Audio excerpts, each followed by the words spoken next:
Welcome to this edition of Eyes on the Tigers, Channel 97 News. We come to you today from just outside the library, and here's a look at what you'll see on today's show. Mr. Bullington gives the class of 2016 an exciting opportunity. 2 OHS teachers travel across the world to make a difference. We find out about one of our teams that has grown in popularity. And we test Oakville students to find out just how well they know their teachers. We'll have all that and much more on today's edition of Channel 97 News. And it all starts now.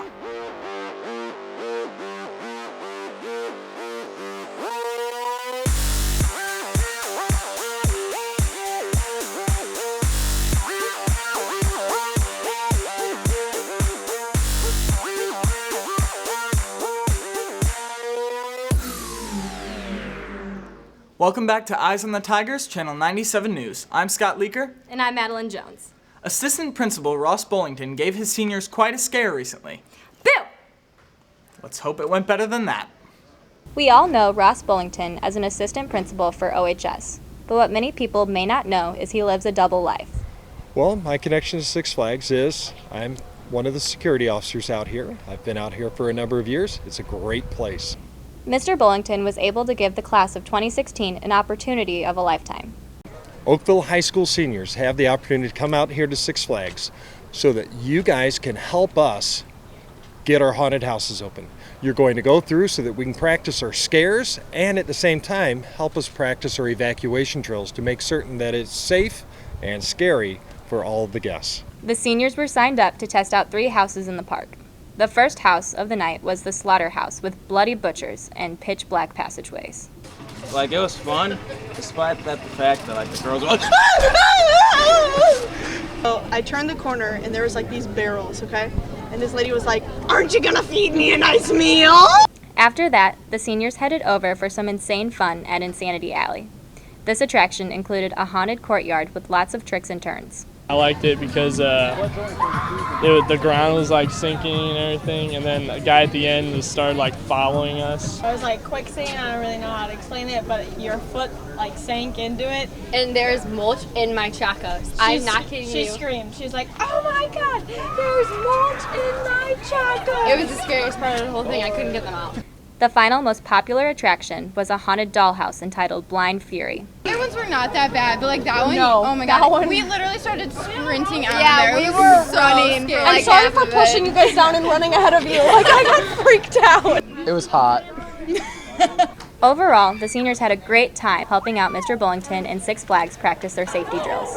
With Morgan Blumenthal and Allison Carter, I'm Madeline Jones for Channel 97 News. You taking a picture or video? Video. Ooh, hey, smells bad. Is that you?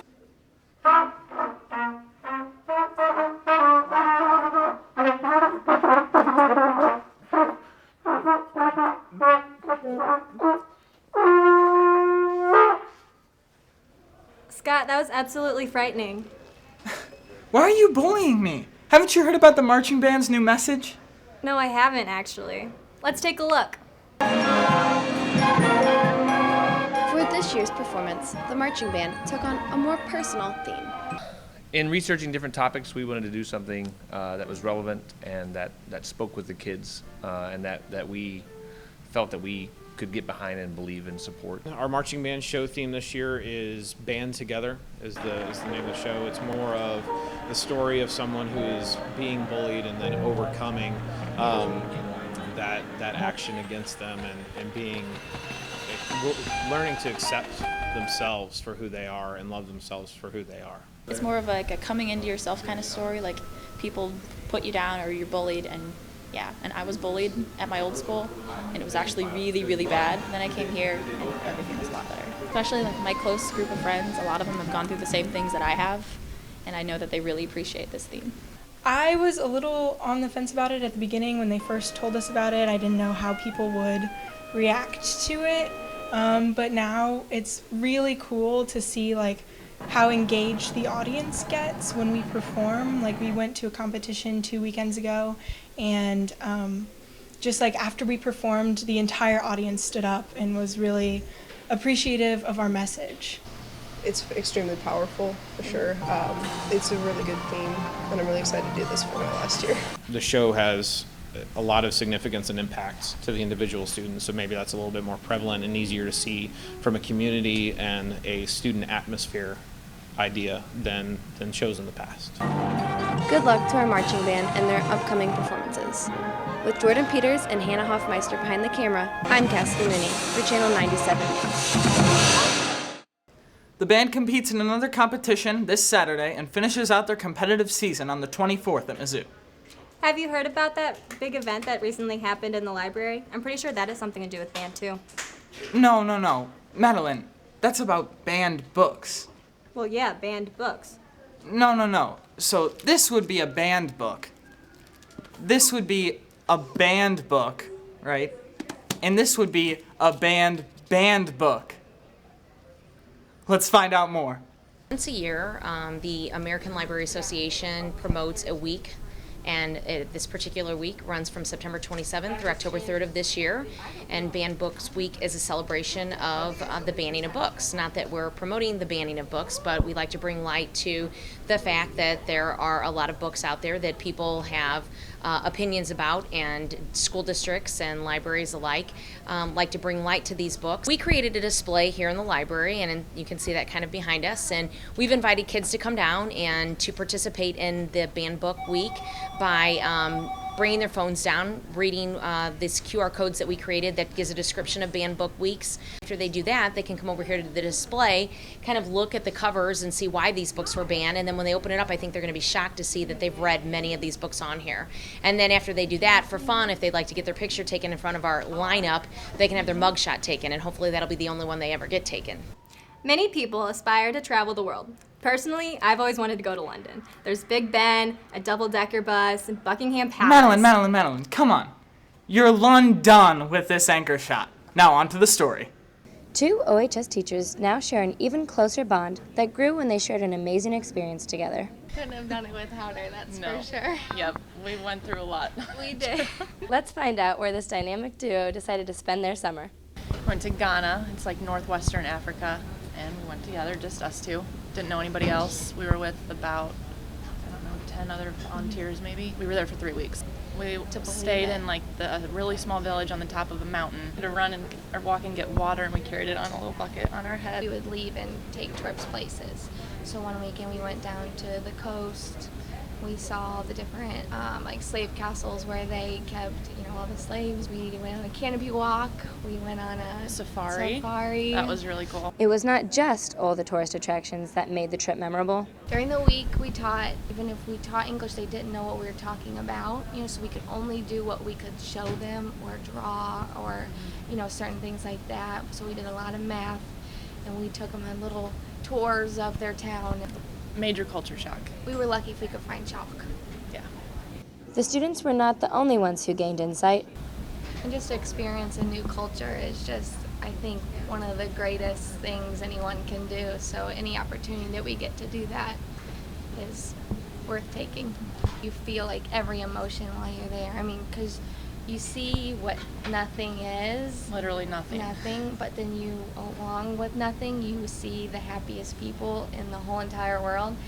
The hardest part was leaving the kids. That was pretty much, I'd say one of the hardest days I think I've ever lived. Was I don't think we thought it would be that hard. Are there any plans for you to connect your trip to Ghana back to Oakville? Start a fundraiser probably around Christmas time and get everybody in Oakville, teachers and kids, to give anything that they can. We look forward to hearing more information about the upcoming fundraiser. With Johanna Kerrigan and Matt Hildorfer, I'm Cassidy Ham for Channel 97 News. In our next...